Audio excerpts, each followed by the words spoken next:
നമസ്കാരം. Raf talk ഫുട്ബോളിലേക്ക് അവർക്കും സ്വാഗതം. ബ്രസീലിയൻ സൂപ്പർ താരം കാസെമിറോ മാഞ്ചസ്റ്റർ യുണൈറ്റഡ് വിടുകയാണ്. താരം തന്നെ ഒഫീഷ്യലി ഇക്കാര്യം പ്രഖ്യാപിച്ചു. അതായത് അദ്ദേഹത്തിൻ്റെ കോൺട്രാക്റ്റ് ഈ സമ്മറിൽ അവസാനിക്കുന്നു. അത് കഴിഞ്ഞാൽ ഫ്രീ ഏജൻ്റായിട്ട് അദ്ദേഹം ക്ലബ്ബ് വിടാൻ പോവുകയാണ്. ഇക്കാര്യമാണ് ഇപ്പോൾ അദ്ദേഹം അറിയിച്ചിരിക്കുന്നത്. വിടവാങ്ങൽ സന്ദേശമൊക്കെ അദ്ദേഹം കുറിച്ചു കഴിഞ്ഞു. അതിൽ അദ്ദേഹം പറയുന്നു, എപ്പോഴാണ് ഓരോ ഘട്ടങ്ങൾ അവസാനിക്കുക എന്ന് മനസ്സിലാക്കുക.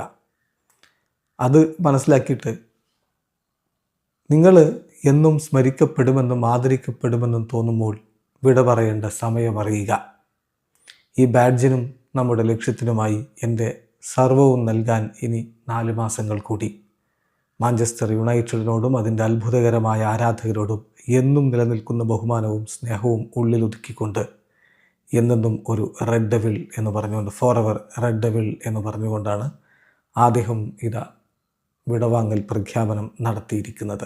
ഏതായാലും മാഞ്ചസ്റ്റർ യുണൈറ്റഡിലേക്ക് കാസെമിറോ എത്തുന്നത് വളരെ അപ്രതീക്ഷിതമായിട്ടായിരുന്നു. 2022 അദ്ദേഹം റയൽ മാഡ്രിഡ് വിടുന്നത്. 2013 റയൽ മാഡ്രിഡിൽ ചേർന്ന താരം ഇടയ്ക്കൊന്ന് പോർട്ടോയിൽ ലോണിൽ പോയിരുന്നു. പിന്നീട് റയലിൻ്റെ പ്രധാനപ്പെട്ട താരമായിട്ട് മാറി.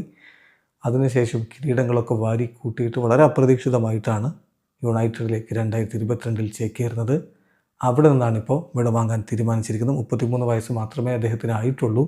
അദ്ദേഹം സ്റ്റിൽ യൂറോപ്പിൽ തന്നെ കളി തുടരും എന്നാണ് പ്രതീക്ഷിക്കുന്നത്. വീഡിയോ അവസാനിക്കുന്നു. ഫുട്ബോൾ ലോകത്തെ കൂടുതൽ വിശേഷങ്ങളുമായി റാഫ് ടോക്സ് വീണ്ടും എത്താം.